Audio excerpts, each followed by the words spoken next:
Hello dear friends, this is Ashish Charles. Today we are going to discuss about haloalkane haloarine unit part 2। आज हम इसके part 2 में हैं। Part 1 में हमने हेलोएल्केन्स के बारे में डिस्कशन किया था और हेलोएल्केन्स के प्रिपरेशन मेथड पे डिस्कशन किया था। तो आज का जो हमारा मेन टॉपिक रहने वाला है वो रहने वाला है केमिकल प्रॉपर्टीज़। बहुत बेसिक से बता रहे हैं और ट्रिकी वे में बताएंगे chemical properties of haloalkanes.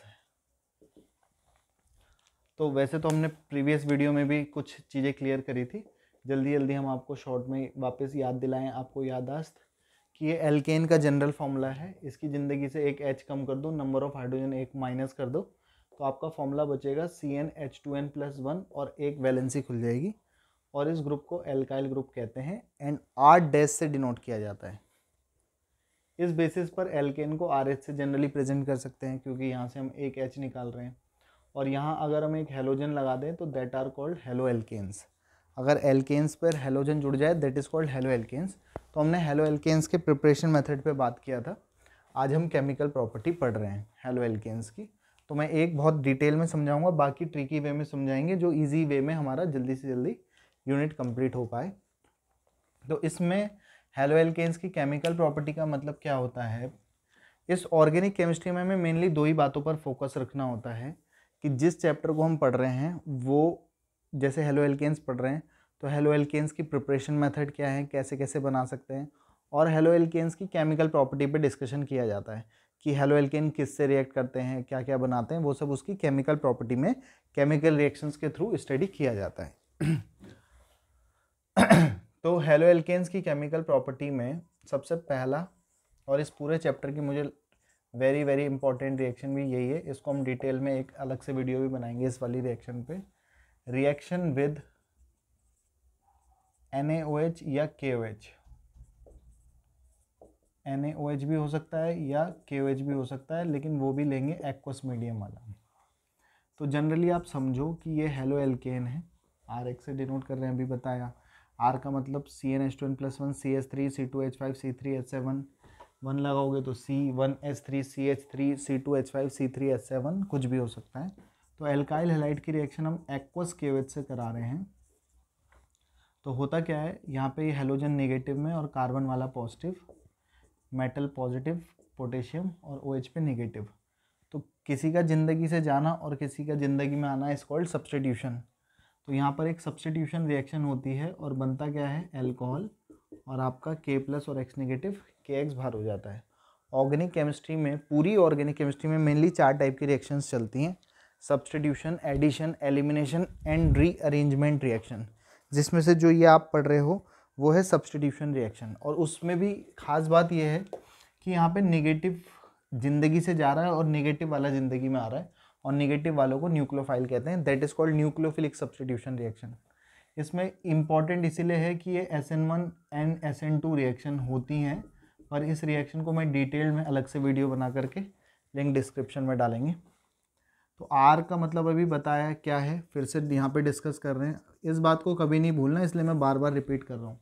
CnH2n+1 ये लगाया। X का मतलब होता है हेलोजन, क्लोरीन या ब्रोमीन, फ्लोरीन, आयोडीन, कुछ भी हो सकता है। हेलोजन मतलब 17 ग्रुप के मेंबर होते हैं, fluorine, chlorine, bromine and iodine. But जब आप और हेलोएल्केन वाला यूनिट पढ़ रहे हो, हेलोएल्केन हेलोएरिन, तो जनरली क्लोरीन या ब्रोमीन ही लेना चाहिए। फ्लोरीन और आयोडीन में कहीं कहीं जगह पे बदतमीजियाँ हो जाती है, इसलिए नॉर्मली ये क्लोरीन और ब्रोमीन लगा के करेंगे। इसकी रिएक्शन हमने करा दी एक्वस KOH से। तो आपको पता है क्या बना होगा, Cl ज़िंदगी से गया होगा, OH इसकी ज़िंदगी में आया होगा, CH3OH और KCl बाहर।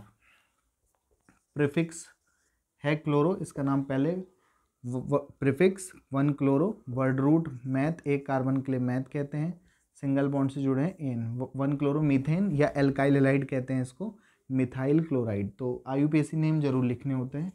फिर वर्ड रूट, प्राइमरी सफिक्स और secondary suffix, methanol, word root meth, single bond से जुड़े हैं एन और OH के लिए ऑल लगता है सफिक्स, तो 1 क्लोरो मीथेन। अगर आपने इसकी जगह C2H5 लगाया होता, ऐसा नहीं है कि C2H5 के साथ Br लगाना है, आप Cl भी यूज़ कर सकते हैं। फिर एक्वस KOH से रिएक्शन कराएंगे तो क्या होगा बताओ, C2H5 OH और प्लस KBr बाहर हो जाएगा, और वर्ड रूट 2 कार्बन है, तो एथ एन ऑल, ये IUPAC पे हमने अलग से वीडियो बनाया है। IUPAC मैंने पहले ही कहा था कि किसी भी ऑर्गेनिक केमिस्ट्री को समझने के लिए IUPAC मस्ट है।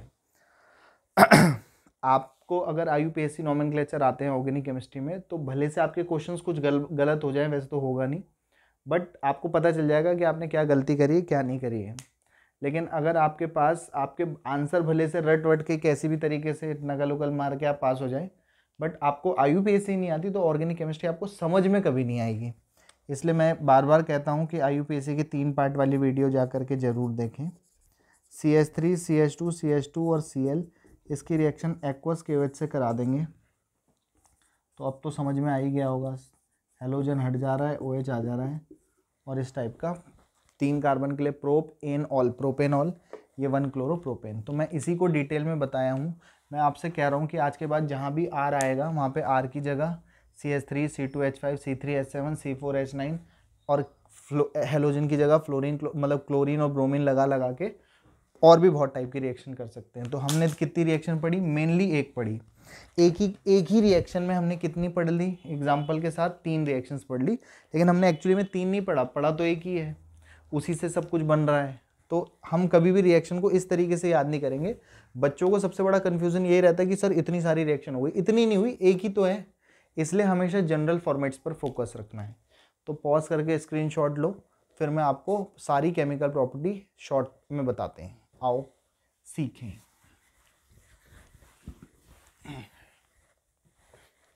जरूर से ध्यान से देखते रहें। आई प्रॉमिस कि आपको कोई प्रॉब्लम नहीं आएगी ऑर्गेनिक केमिस्ट्री में, और आपकी रिएक्शंस करना आपको सीख जाओगे। अब मैं यहाँ पे जनरली बता देता हूँ। ये हमारा RX है, हेलो एल्केन। शॉर्ट में केमिकल प्रॉपर्टी में यहाँ लिख रहा हूँ, एक्वस KOH से कराई तो X बाहर होगा, OH आएगा, KX बाहर हो जाता है, और ROH क्या बनते हैं इसमें? एल्कोहल। अब आपको ये वाली रिएक्शन अभी थोड़ी देर पहले करी है आपने, R की जगह CH3 C2H5 C3H7, 3-4 रिएक्शंस आराम से लिखी जा सकती है।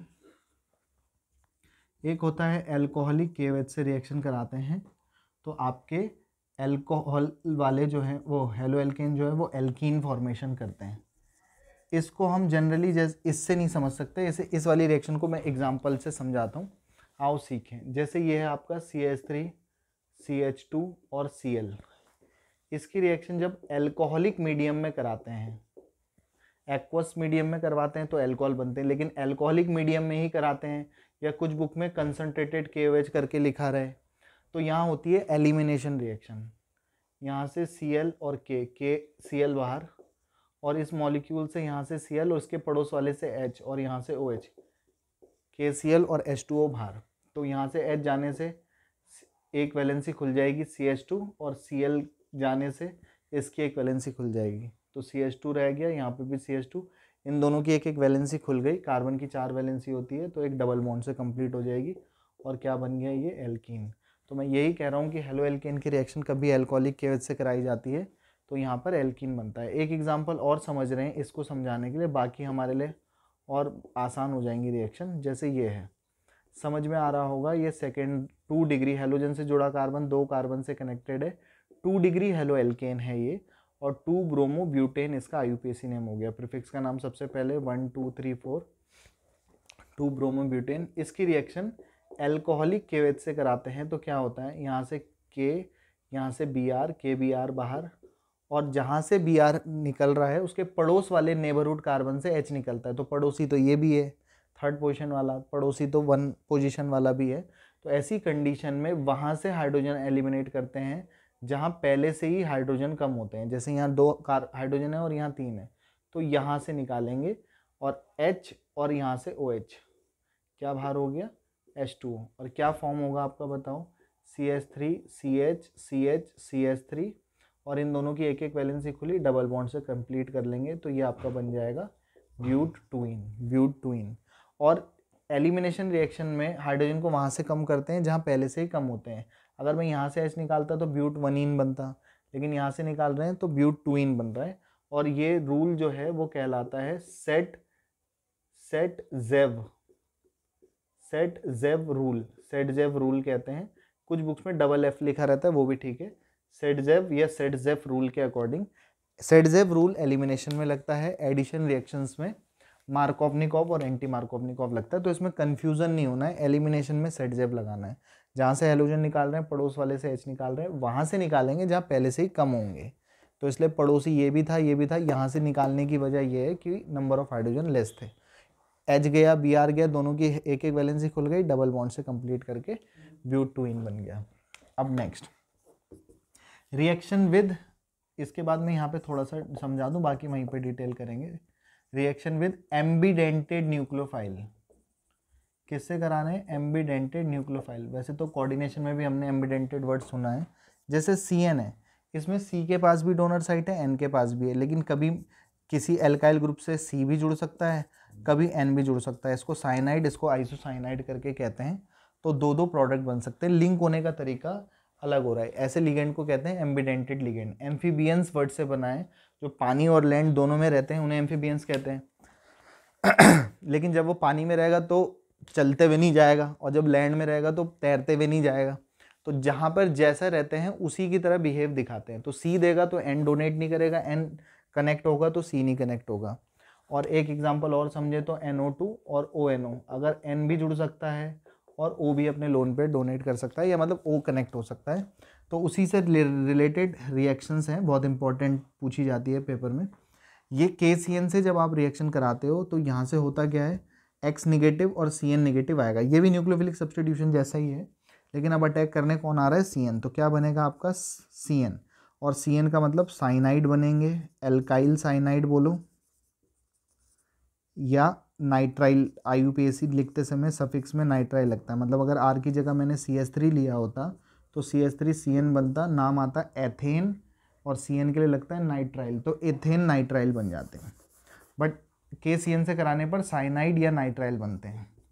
अगर हम इसकी रिएक्शन AgCN से कराते हैं तो होता क्या है, Ag और X, AgX बाहर, यहाँ KX बाहर हो गया था, और R और NC साइनाइड नहीं बनते, अब आइसोसाइनाइड या आइसोनाइट्राइल बनते हैं। एल्काइल आइसोसाइनाइड या एल्केन आइसोनाइट्राइल, ये नेमिंग वाला है। CH3 होता तो क्या हो जाता, मीथेन नाइट्राइल, और C2H5 होता तो इथेन नाइट्राइल, या मिथाइल आइसोसाइनाइड, इथाइल आइसोसाइनाइड। अब रिएक्शन कराते हैं अगर KNO2 से, तो जैसे KCN से करा देते तो C जुड़ रहा था, KNO2 से करा रहे हैं रिएक्शन, तो NO2 को यहाँ पे जुड़ जाना चाहिए था R के साथ, लेकिन एक्चुअली होता क्या है, RONO जुड़ता है। मतलब जैसे KCN से कराने पर C डायरेक्ट लिंक हो रहा था, KNO2 से कराने पर N को लिंक होना चाहिए था, बट होता नहीं है, NONO वाला बनता है। तो प्रोडक्ट का नाम बनता है एल्काइल नाइट्राइड। अब आपने अगर R की जगह CH3 लिया होता तो मिथाइल नाइट्राइड, C2H5 लेते तो इथाइल नाइट्राइड, C3H7 लेते 3 कार्बन वाला तो इथाइल नाइट्राइड बनता। और क्या बाहर हो जाएगा, यहाँ से KX बाहर हो जाता है, यहाँ से K और यहाँ से X, KX बाहर हो जाता और ONO जुड़ता है। लेकिन अगर हम इसकी रिएक्शन AgNO2 से कराते हैं तो Ag और X, AgX बाहर हो जाएगा, और अब की बार NO2 ही लिंक होता है, नाइट्रो ही ग्रुप बनता है, नाइट्रोमीथेन, नाइट्रोइथेन, नाइट्रोप्रोपेन। R की जगह अगर आप चेंज कर करके लगाते हो, R मैं पहले ही डिस्कस कर चुका हूँ, CnH2n+1 वाला। तो आपने कितनी रिएक्शन देख ली, 1 2 3 4 5 6, 4 तो ये हो गई, 5 6 6 रिएक्शंस तो आपने ये देख ली। अब इसमें एक रिएक्शन आती है, काफ़ी इंपॉर्टेंट है, वुड्स रिएक्शन।